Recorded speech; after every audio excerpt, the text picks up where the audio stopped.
Même si cette année 2023 n'a pas été la meilleure pour leur business, ils sont loin d'être prêts à baisser leur niveau de vie. En Allemagne pour assister, toute la semaine, aux Invictus Games, le prince Harry et Meghan Markle se sont en effet choisi l'une des suites les plus luxueuses de la ville. Et vont dépenser une petite fortune pour la semaine. Si est un voyage qui l'attendent depuis des mois, très investi dans les Invictus Games, ces Jeux paralympiques qu'il organise pour les soldats blessés au combat depuis 2014, le prince Harry et sa femme Meghan Markle ont annoncé il y a plusieurs semaines qu'ils seraient bien présents en Allemagne, à Düsseldorf, pour assister aux compétitions qui se dérouleront cette semaine.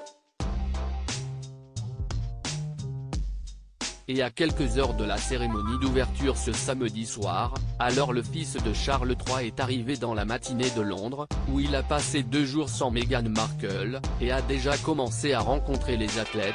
Le Daily Mail révèle que celui-ci n'a pas lésiné sur l'hôtel où ils vont séjourner lorsqu'ils ne rencontreront pas d'athlètes. Il a en effet réservé la suite présidentielle du Hyatt Regency de la ville. Soit une chambre à 2000 € la nuit. Il faut dire que l'expérience est imprenable. Selon la presse britannique, le couple disposera d'une superbe vue sur la ville, d'une télévision 65 pouces, ainsi que d'un salon séparé de la chambre et d'une très luxueuse salle de bain avec baignoire en marbre et douche à effet pluie. Bref, un lieu où ils vont pouvoir profiter de cette petite semaine loin de leur manoir de Montecchito. Mais qui devrait leur coûter plus de 15 000 € pour tout le séjour. De gros contrats. Décevant. Un vrai coup, probablement épongé par leurs différentes rentrées d'argent ces derniers mois. Il se murmure que les mémoires du prince Harry, Spare, le suppléant en VF, leur ont rapporté 20 millions €.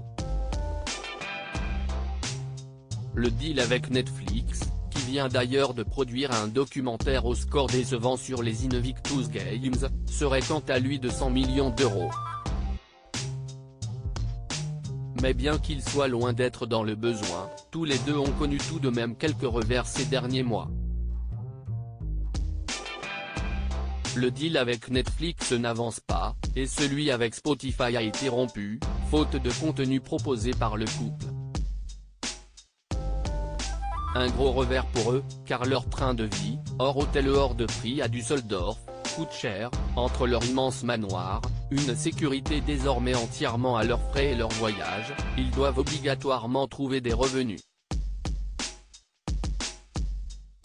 Un point difficile qui serait à l'origine de tensions entre eux ces dernières semaines. Malgré leurs 2 bambins, Archie et Lilibet, 4 et 2 ans, le duc et la duchesse de Sussex auraient déménagé loin l'un de l'autre pour tenter de faire le point. Et il se pourrait bien que Meghan Markle, qui se rapproche de plus en plus de son ancien milieu d'Hollywood, ait trouvé un moyen de capitaliser sur son nom sans son mari.